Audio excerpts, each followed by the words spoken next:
It's not about what somebody else is doing or what you used to do or should do. But if the same power that raised Jesus from the dead is alive and at work in us, if he's the one that has designed us and made us, and he is the way, the truth, and the life, what are the implications of that for you where you are right now?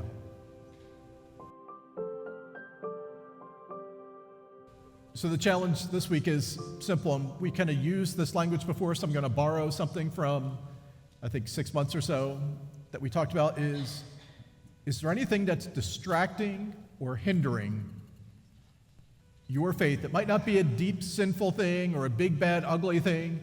It might just be something that's getting in the way. Is there something that needs to be turned down?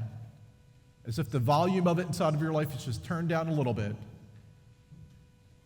And is there a life-giving habit inside of your life that needs to be turned up? I don't want you to think about 10 of them. I don't want you to think about 15 things. I don't want you to go from never having a pen and paper to trying to journal 15 pages a day. But is there anything inside of your life that just needs to be, and I'm going very analog here. Let's go 20 years ago in terms of speakers. And so kids, you can imagine like a button on your phone, but it's not as visual. If there's a dial, is there a dial that needs to be turned back 2 notches and a dial that needs to be turned up 2 notches?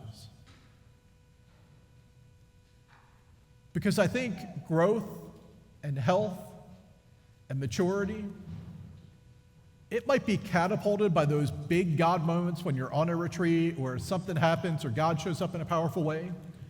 But I think the people of faith that I look up to most have gotten there that over decades of a relationship with God have done this inside of their life.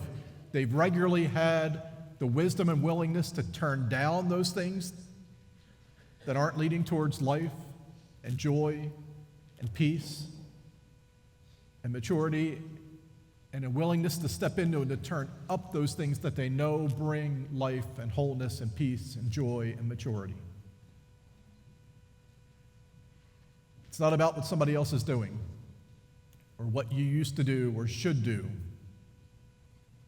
But if the same power that raised Jesus from the dead is alive and at work in us, if he's the one that has designed us and made us, and he is the way, the truth, and the life, what are the implications of that for you where you are right now?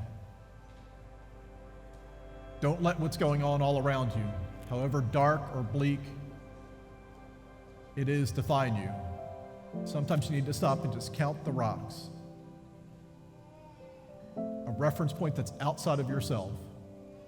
And what are the things that need to be turned up?